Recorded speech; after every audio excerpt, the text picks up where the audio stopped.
नमस्कार दोस्तों, आप सभी का स्वागत है हमारे यूट्यूब चैनल फ्यूचर चेक पर। आई होप आप सभी लोग अपने अपने घरों में स्वस्थ होंगे और मज़े से होंगे। दोस्तों, मैं अपनी वीडियो सीरीज का ये सेकंड वीडियो लेकर आया हूँ, basics of investment. First video मैंने कल पोस्ट किया था।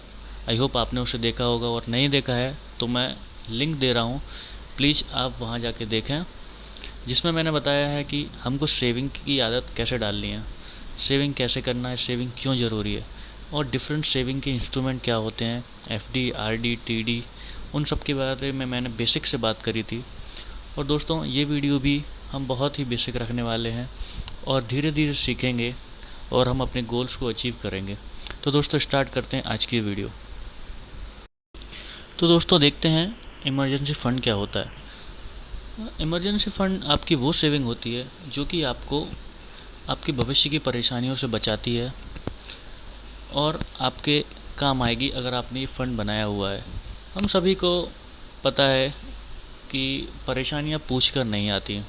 जैसे कि अभी कोरोना वायरस का टाइम चल रहा है, सभी लोग परेशान हैं। इस समय लोगों का इमरजेंसी फ़ंड होगा, वही उनकी मदद कर रहा होता है।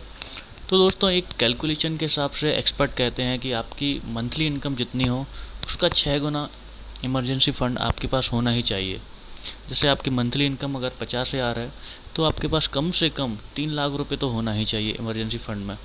और आपकी मंथली इनकम अगर 20,000 रुपये है, तो कम से कम 1,20,000 रुपये तो आपके इमरजेंसी फ़ंड में होना ही चाहिए।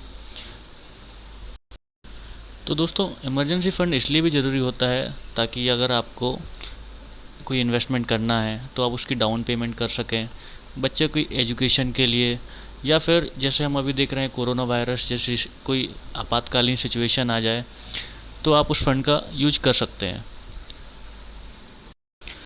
चलिए दोस्तों, अब हम देखते हैं कि इमरजेंसी फ़ंड बनाने के लिए हम क्या कर सकते हैं।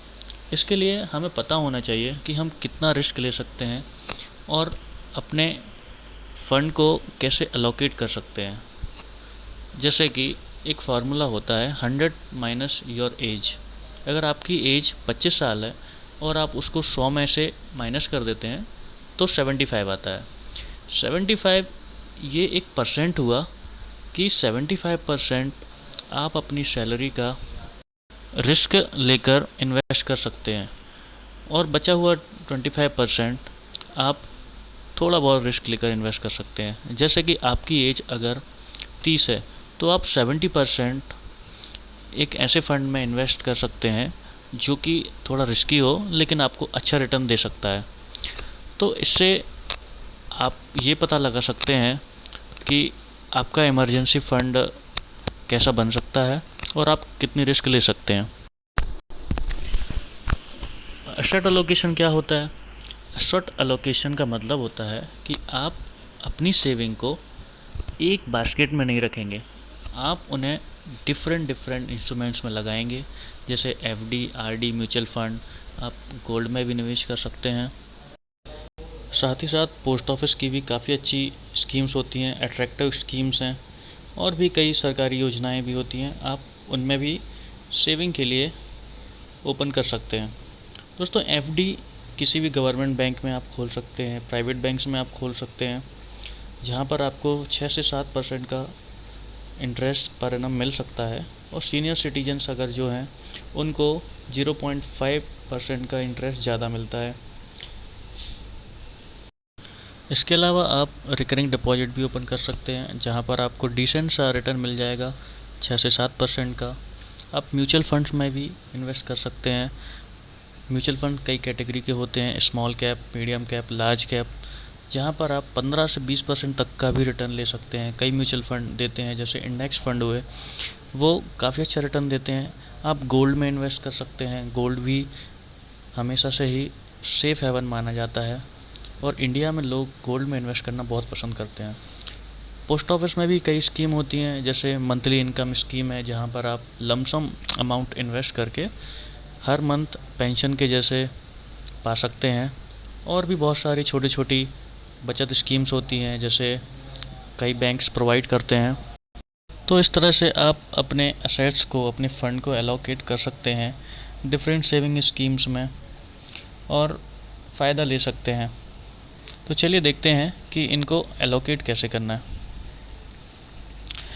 दोस्तों, अगर आपकी मंथली सेविंग 12,000 रुपये है, ये मैंने एक एग्जाम्पल लिया है, तो आप रिकरिंग डिपॉजिट में 3,000 रुपये डाल सकते हैं, म्यूचुअल फंड में भी 3,000 रुपये डाल सकते हैं, आप पीपीएफ ओपन कर सकते हैं, और स्मॉल सेविंग्स होती है, स्कीम्स होती हैं, उनमें भी 2,000 से 3,000 रुपये तक डाल सकते हैं। आप बचा हुआ अमाउंट धीरे धीरे इकट्ठा करके 1,00,000 रुपये की आरडी भी खोल सकते हैं। आप गोल्ड बॉन्ड खरीद सकते हैं, और आप ऐसी बहुत सारी चीज़ें कर सकते हैं जिनके थ्रू आपका फाइनेंशियल डिसिप्लिन बनेगा और आप अपने टारगेट को अचीव कर सकते हैं।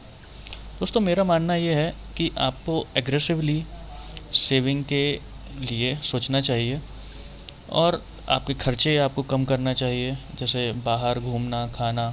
अगर आपको एक अच्छा पोर्टफोलियो बनाना है तो उसके लिए आपको सारे इंस्ट्रूमेंट्स में धीरे धीरे इन्वेस्ट करना चाहिए, और लंबे समय तक जब आप इन्वेस्ट करते हैं किसी भी इंस्ट्रूमेंट में, चाहे वो एफडी हो या आरडी हो, आपको एक अच्छा रिटर्न मिलता है।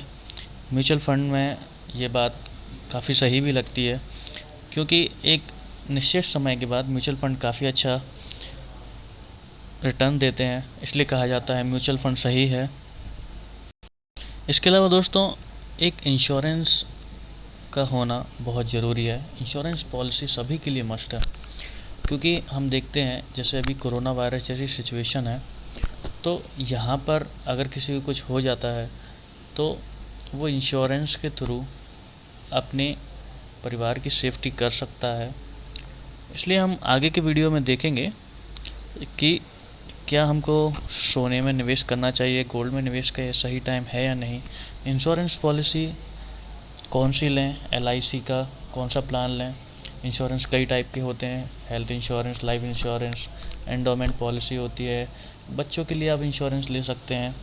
तो इन सभी बातों पर हम आगे के वीडियो में डिस्कस करेंगे, जो कि मैं जल्दी लाऊंगा। और साथ ही साथ मैं एक और वीडियो लाऊंगा कि क्या आप गोल्ड में निवेश करें या नहीं, क्या ये सही टाइम है सोने में इन्वेस्ट करने का। तो दोस्तों, इन सब चीज़ों से हमें एक ही बात पता चलती है, अगर हम अपने गोल्स को एकदम दृढ़ता से फॉलो करें तो हमें अपने गोल्स को अचीव करने से कोई नहीं रोक सकता है, और हम धीरे धीरे ही सही लेकिन अच्छा पोर्टफोलियो बनाएंगे और अच्छे से इन्वेस्टमेंट करेंगे। तो दोस्तों, इस वीडियो को मैं यहीं ख़त्म करता हूँ, और उम्मीद करता हूँ कि आप सभी लोगों को ये वीडियो पसंद आया होगा। गुड नाइट, टेक केयर, जय हिंद।